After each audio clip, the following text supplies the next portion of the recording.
Families in pro wrestling. You could say that again. Yeah, it has nothing to do with Stacy Keibler and Tori Wilson, but it makes a good topic, especially when the families in pro wrestling aren't really families. Yes, there are more than 5, and even more than 10, but hey, these 5 things videos are intended to be short. So, as a follow-up to a previous video, here's 5 more fabricated families in pro wrestling. And no, I'm not doing the Dudleys. Number 1, Ivan and Nikita Koloff.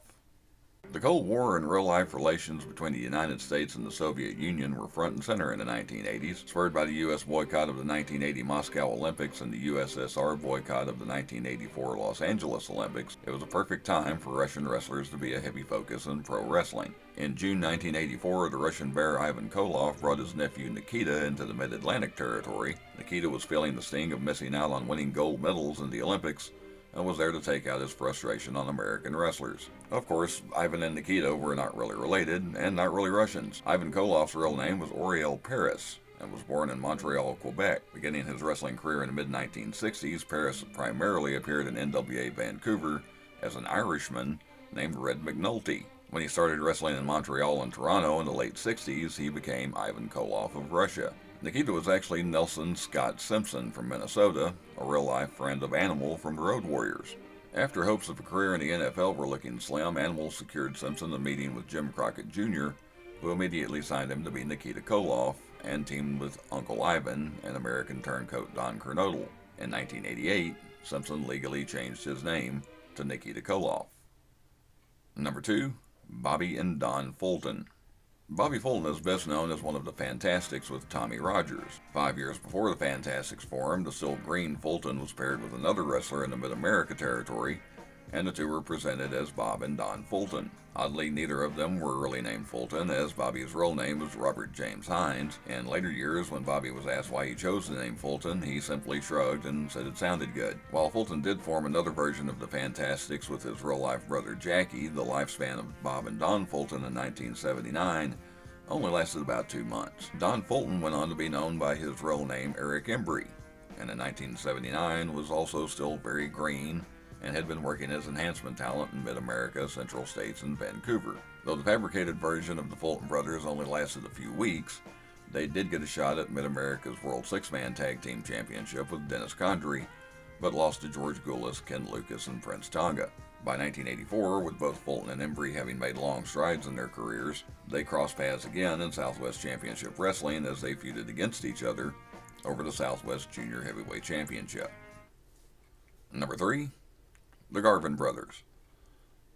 This was covered in the Jimmy Garvin World Class Bios, but for a condensed version, we'll cover it here.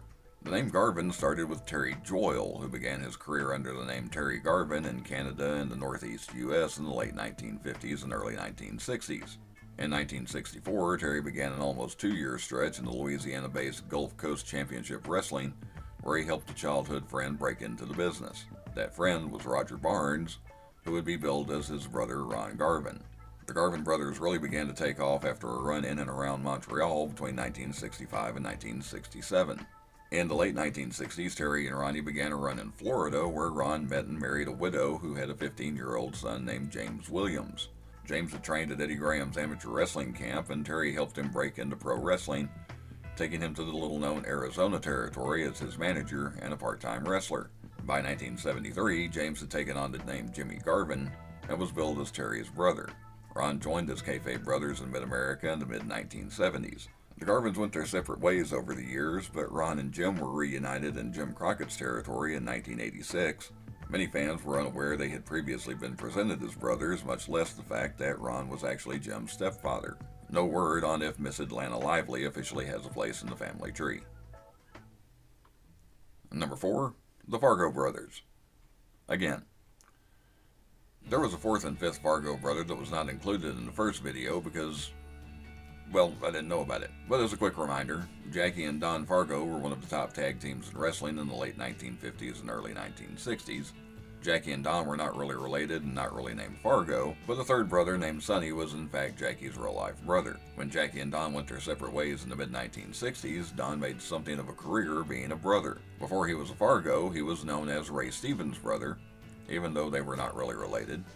but Don added some brothers before reuniting with Jackie in the 1970s. In the Tri-State Territory, Don became Jack Dalton, part of a brother tag team with Jim Dalton, who was not his real brother and would briefly appear as Jim Fargo in later years. When the Daltons moved on to Gulf Coast Wrestling in 1965, they added a third brother named Frank, whose real name was Gene Stevens, also no relation to Ray Stevens. In late 1968, Don moved on to the WWA as Jack Dillinger, the kayfabe brother of Frank Dillinger, whose real name was Larry McMullen. Later, Don teamed with Jim Dillinger, who was better known as Chris Colt.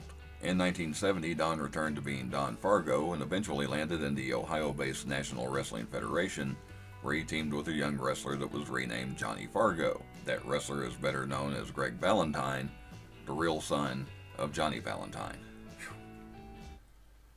Number 5, Hulk Hogan and Brutus Beefcake.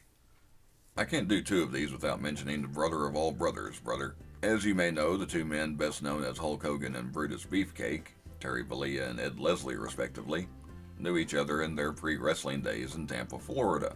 When Hogan caught the eye of Jack and Jerry Briscoe and made his first few wrestling appearances as the Super Destroyer, Brutus came along for the ride and trained to get in the ring himself. 2 years later, when Hogan and Beefcake traveled to Memphis in the CWA, they were presented as the Boulder Brothers, Terry the Hulk Boulder and Eddie Boulder. It was the first of many Hogan brother incarnations for Beefcake. Even when the two were not together, Beefcake was Hogan's brother. When Hogan went to Georgia as Sterling Golden, Beefcake was in Mid-South as Dizzy Golden. During Hogan's first WWF run, Beefcake did make a few appearances in 1980 as Eddie Boulder, but was not presented as Hogan's brother again until a return to the CWA in 1981 as Eddie Hogan. In late 1981, as Hulk wrestled in the AWA in Japan, Beefcake was in the Pacific Northwest as Dizzy Hogan, hinting that Hulk Hogan might make an appearance, which never happened. After another turn as Eddie Hogan in Alabama in 1983, Beefcake appeared under his real name in Japan. After Hulk became WWF champion, Leslie took on the role of Brutus Beefcake in the WWF, never to be named Hogan again. I hope you enjoyed this edition of 5 Things. If you liked this video and would like to see more like it, check out the 5 Things playlist, or check out one of the other videos on the channel. Please like, share, comment, and subscribe, not necessarily in that order, and I will see you next time.